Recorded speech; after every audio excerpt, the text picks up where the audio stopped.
Sekolah sejatinya merupakan tempat terjadinya proses belajar mengajar.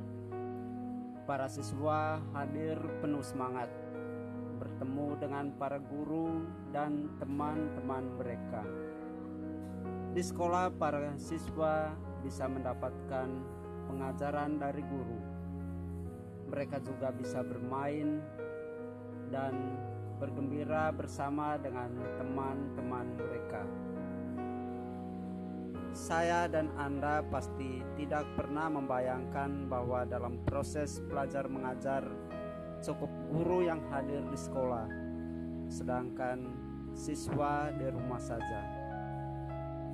Namun munculnya virus corona yang berawal dari Wuhan, Cina pada 2019 yang lalu menjadi catatan sejarah tersendiri bagi dunia pendidikan.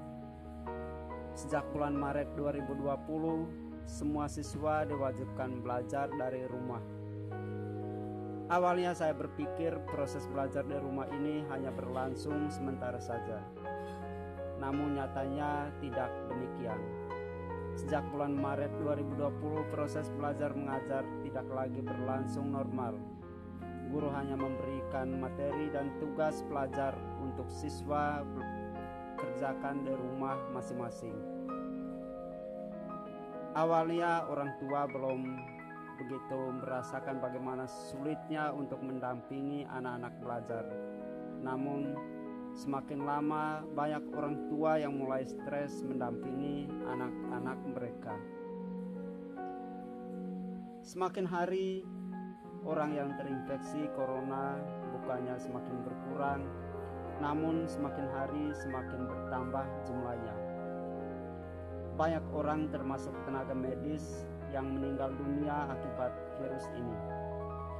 Cerita mengenai korban meninggal akibat virus corona ini, saya teringat kembali peristiwa yang terjadi di Sekolah Caritas pada bulan Maret 2020 yang lalu.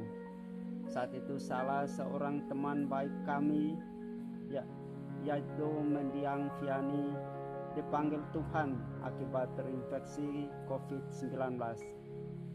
Sedih yang tidak bisa diungkapkan dengan kata-kata kami rasakan.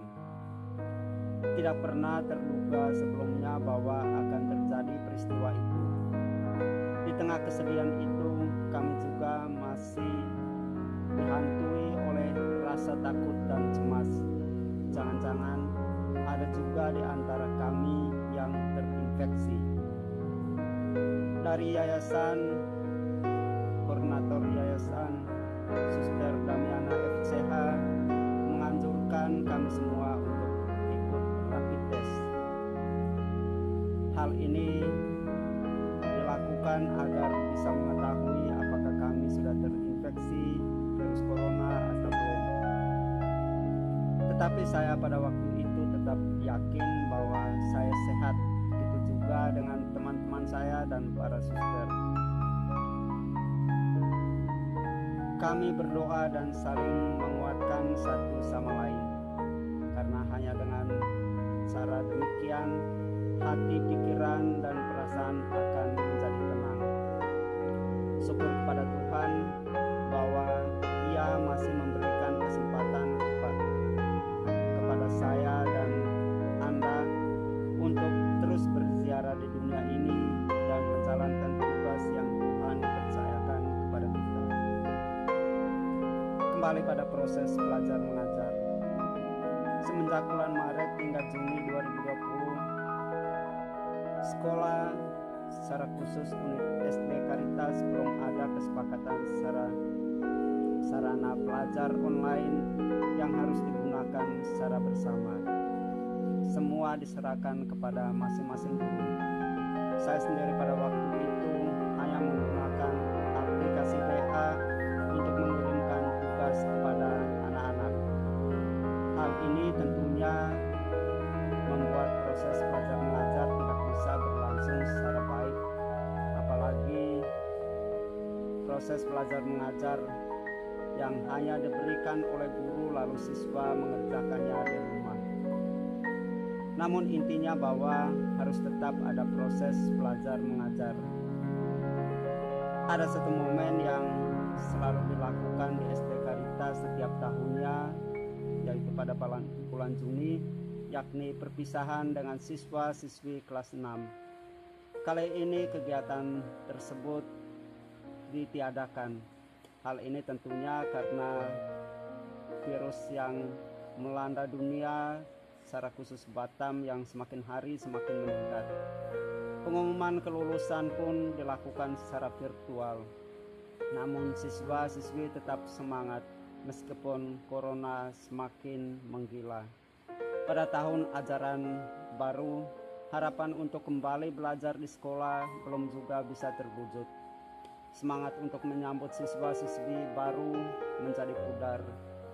Yang biasanya setiap tahun kami begitu semangat menyambut wajah-wajah imut yang hadir di sekolah Caritas. Namun semuanya itu tidak bisa terjadi. Siswa masih harus belajar dari rumah. Kali ini para guru mulai berpikir bagaimana agar proses belajar mengajar terjadi timbal balik, sehingga tidak terjadi guru hanya memberikan tugas dan materi kepada siswa-siswi, namun juga guru harus bisa menjelaskan materi yang diberikan itu kepada siswa.